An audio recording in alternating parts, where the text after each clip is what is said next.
Mời bạn nam. Mời bạn nữ.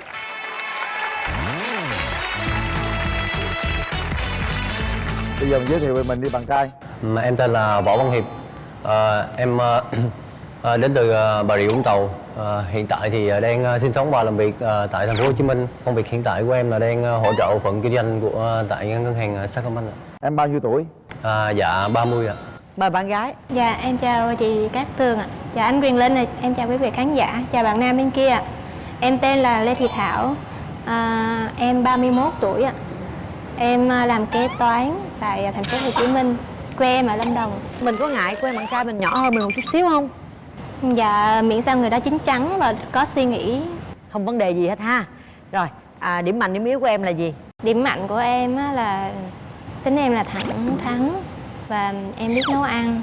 Khuyết điểm của em á thì nhiều khi em thấy thẳng thắn quá thì cũng không có tốt. Rồi còn gì nữa?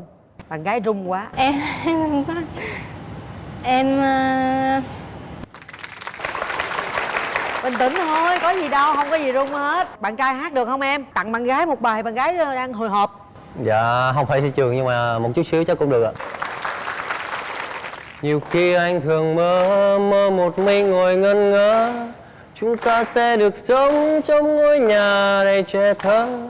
Có khó không em ơi, nếu giấc mơ này xa xôi thì anh xin được sự giấc mơ đó ở trong suy nghĩ anh mà thôi. Để bạn trai bên đây nói trước đi cho bạn gái đỡ run ha. Rồi, Bạn có khuyết điểm ưu điểm gì? Dạ ưu điểm của em là thể thao ạ. Thể thao. Dạ đặc biệt là đá bóng, em rất là thích đá bóng ạ. Còn gì nữa? Dạ ngoài ra thì em có thể làm được việc nhà, nấu nướng giặt giũ. Thì được rồi, biết nấu nướng giặt giũ là làm việc gia đình là được rồi. Đàn ông vậy là tốt rồi. có khuyết điểm gì không? Tật xấu gì không? Dạ cái khuyết điểm lớn nhất của em đó là nói hơi ít ạ. Với lại em hay bị tâm lý ở chỗ đông người ạ. Với lại em sợ những cái gì đó nó kinh dị quá. Sợ gì? Những cái thứ kinh dị anh. Ví dụ như sợ ma. Dạ giống vậy đó. Rồi sợ gì nữa? Những thứ giống ma. Thử thú giống ma. Có thấy con ma chưa? Dạ trên phim ảnh. Trời ơi, đi chơi với bạn gái sợ ma rồi sao trời? Dạ tại em có một mình á, dạ, nếu mà hai mình chắc là sẽ đỡ sợ hơn. Rồi, bạn gái có sợ ma không? Dạ em sợ ma nhưng em thích coi phim kinh dị. Mốt có vé xem phim, hai bạn rủ nhau đi xem phim kinh dị, có ai sợ hơn ai? Ha. Rồi, nãy giờ có nhớ ra được khuyết điểm gì của mình không? Khuyết điểm của em là em hay ngại trước đám đông, mất bình tĩnh và em cũng có một chút hơi nóng tính. Tình trường thì sao? Em trải qua mấy mối tình rồi? Em trải qua 2 mối tình, một mối tình thời sinh viên và một mối tình thì em chia tay cách đây hơn 1 năm. Lý do tại sao chia tay? Tại vì em thấy cái quan điểm sống của hai người càng ngày càng không có hợp nhau. Bạn trai mình trải qua mấy mối tình rồi bạn? Dạ em trải qua một mối tình chính thức và cũng vài mối tình đơn phương rồi chị. Tại sao chia tay? Dạ cũng hồi đó sinh viên em cũng hay chơi bóng nhiều quá anh. Xong rồi bỏ bê bạn gái đúng không? Dạ. Mê bóng mà bỏ bạn gái là không có được. Mai mốt á là phải chăm sóc bạn gái, dành thời gian cho bạn gái nha. Dạ. Thôi bây giờ để anh coi bạn gái sao mà nhút nhát dữ vậy. Nhát lắm. Ồ, Em bạn chào gái anh ạ. dễ thương. Hàng ngày em vẫn nhút nhát vậy đó hả? Dạ không anh, tại là em trước đám đông này em hơi bị mất bình tĩnh. Bây giờ là bình tĩnh đi, hít thở thật sâu vô nè. Thôi thở ra, cười tươi lên. Đó, đâu có gì đâu. Khỏe chưa? Dạ em thấy đỡ nhiều rồi. Khỏe re rồi ha. Bây giờ em muốn tìm người yêu thế nào, nói cho anh coi giống bên đây không? Người phải cao hơn em. Cao, có cao. Quá cao luôn. Em thích một người tròn tròn chứ em không thích ốm. Tròn. Có một người tròn. Có tròn Đang đứng. Em thích một người làm trong công việc nó có tính chất sáng tạo á anh. Em làm việc sáng tạo không? Dạ có anh. Có. Sáng tạo mới kiếm khách gì được chứ. Gì nữa? Em muốn một người đã sống tình cảm, thiên về gia đình nhiều. Được không? Dạ được anh. Dạ. Biết san sẻ việc nhà này kia, biết quan tâm đến mình, đến gia đình mình. Mẫu hình lý tưởng. Anh Quyền Linh ạ. Hả? Anh này cao hơn anh, trẻ hơn anh, Không chọn bằng anh. tính tình dễ thương hơn anh. Rồi xong. Mẫu người lý tưởng của bạn trai là như thế nào? Thứ nhất thì em thích một phụ nữ có một cái nụ cười thiệt là tươi, thích chơi thể thao một chút xíu cũng tốt, hiền dịu một tí, đừng có cá tính quá. Còn gì nữa không? Nhiều đó thôi. Khoan để hỏi em có chơi thể thao gì không em? Dạ em không có chơi thể thao. Cố gắng quen anh này, anh sẽ dẫn đi đá banh. Nếu mà được thì chừng nào em tiến tới hôn nhân? Dạ chắc khoảng 1 năm là. Sao em cao quá vậy? Dạ em cũng không biết nữa. Em cao mét mấy? Dạ 1m84 ạ. Hả? Được. Ngoại hình muốn cao thấp, mập ốm, tóc dài, tóc ngắn, muốn kiểu hình dung như thế nào? Dạ nhắc tới ngoại hình mới nhớ, đừng có gầy quá. Không có gầy đâu, yên tâm. Em thử hình dung bạn gái bên này như thế nào, em đoán thử vậy coi cái linh cảm của em có đúng Cái không? linh cảm của em á hả? Chắc bạn sẽ không gầy ạ. Tính tình thì cũng khá là hiền. Rất hiền, không gầy, bạn đã đoán đúng. Đúng gì nãy giờ thấy nhút nhát không dám nói là biết hiền rồi. Em gái đi với ai? Dạ em đi với chú Thím và em trai của em. Chào anh Quang Linh với chào các Tường, rồi qua với chào bạn bên. Cháu trai thì cũng mạnh dạn, được, cũng vui vẻ, thì thấy cũng được. Cho thêm ý kiến em trai, em ruột đúng không? Dạ em ruột của em. Em ruột rồi. Dạ em chào anh Quyền Linh, chào chị Cát Tường, chào tất cả mọi người, chào anh trai. Dạ em thì thấy anh trai có sở thích rất là giống em rồi, em thích rất là thích đá banh. Em thấy anh thì cũng với chị cũng đứng tuổi rồi, nên hãy suy nghĩ thật kỹ để đi đến cái quyết định chín chắn của mình. Dạ em cảm ơn. Bạn trai đi với ai? Dạ em đi với lại chị gái, em gái với lại mấy bạn đồng nghiệp ạ. Dạ xin chào anh Quyền Linh, chị Cát Tường và quý vị khán giả. Em là chị ba của Hiệp. Bạn gái này cũng dễ thương. Nếu mà được thì hai đứa cho nhau một cơ hội để tiến tới. Gia đình mình có đưa ra tiêu chí muốn tìm con dâu như thế nào không? Dạ không, má em nói là dâu hiền là được rồi, nhưng mà em thấy bé thì cũng hiền. Dạ em chào chị. Rồi em cảm ơn chị. Rồi bây giờ tới giây phút hai bạn gặp nhau, chúng tôi sẽ mở hàng rào ra.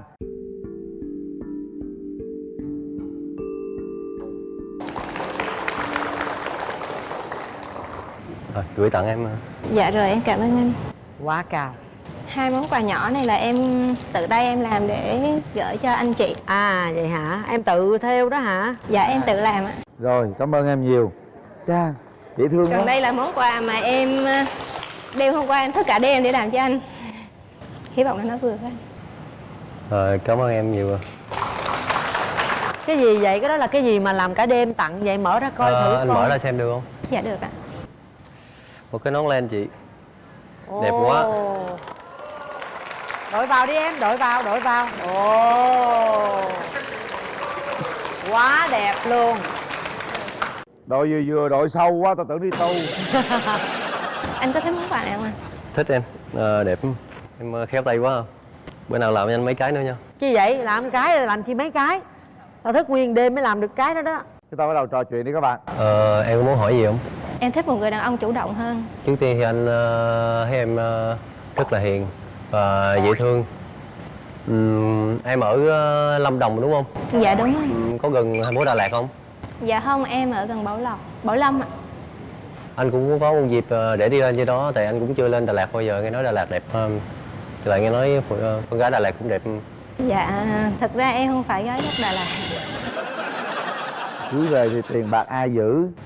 Em có muốn là người quản lý tiền bạc trong gia đình. Em nghĩ là người phụ nữ thì nên giữ tiền thì sẽ tốt hơn. Nhưng mà anh không có cái quan niệm đó. Mình nên chia sẻ nhau một chút. Ví dụ như nếu em giữ hết thì anh cũng hơi khó. Tại vì quan điểm của em là em không có giữ hết tiền của anh. Ví dụ như là anh về anh đưa bao nhiêu rồi như thế nào đó thì cái quỹ chung như thế nào đó để lo cho gia đình. Còn có vấn đề mà người đàn ông mà của em á, mà nghĩ là đi ra ngoài mà không có đồng trong túi là không có chuyện đó xảy ra. Trước khi quyết định bấm nút hay không bấm nút, chàng trai sẽ thể hiện cái tài năng của mình là một người mê bóng. Mê bóng đến nỗi mà bỏ bạn gái luôn đó hả? Dạ, đến với chương trình em cũng có một màn biểu diễn nhỏ nhỏ mà cũng lâu quá không gặp, nên có gì quý vị khán giả bỏ qua cho. Rồi.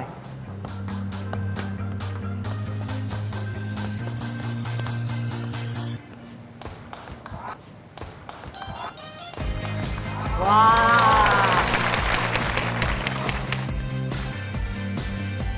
Dữ nha.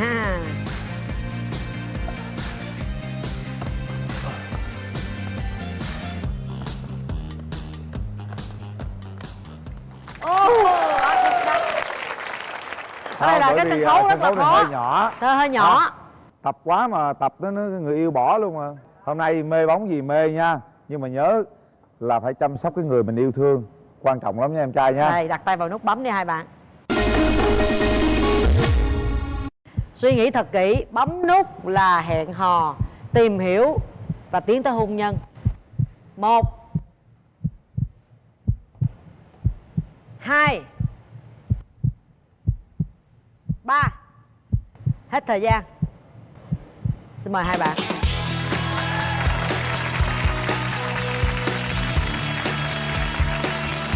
Cao quá nhờ.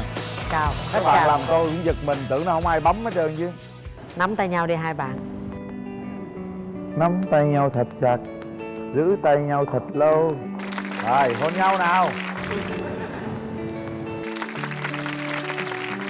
Đây là những chiếc vé xem phim của cụm rạp Cinebox 212 Lý Chiến Thắng gửi tặng các bạn. Phần quà dành cho hai bạn là một phiếu mua hàng thời trang cao cấp dành cho cặp đôi từ hệ thống thương hiệu thời trang Couple TX trên toàn quốc. Và đây là một bộ sản phẩm cốm trẻ hóa trị nám đẹp da Skin Food do công ty Hoàng ZN sản xuất và phân phối gửi tặng hai bạn.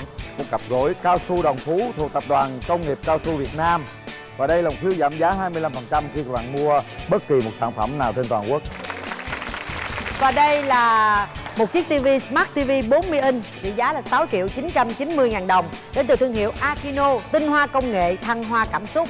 Sẽ gửi tặng hai bạn chiếc TV này nếu như hai bạn đồng ý kết hôn với nhau.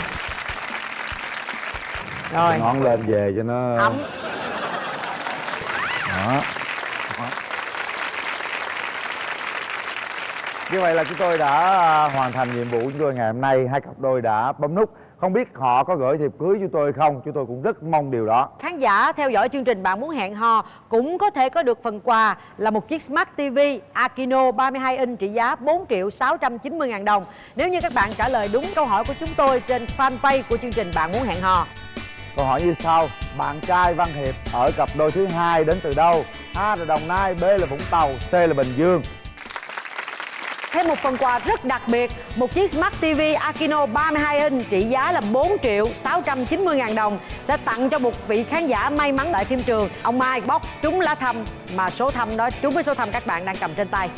Con số 66. Chúc mừng các bạn.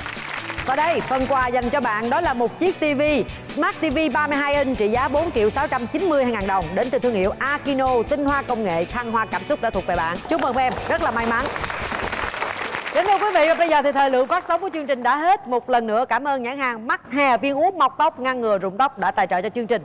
Hẹn gặp lại quý vị vào khung giờ rất quen thuộc 15 giờ 20 Chủ nhật và 22 giờ 45 thứ hai hàng tuần trên kênh HTV7 Đài Truyền hình Thành phố Hồ Chí Minh. Nếu như các bạn muốn xem lại chương trình thì hãy vào kênh YouTube của MCV Media và đừng quên nhấn subscribe quý vị nhé. Và bây giờ xin kính chào và hẹn gặp lại.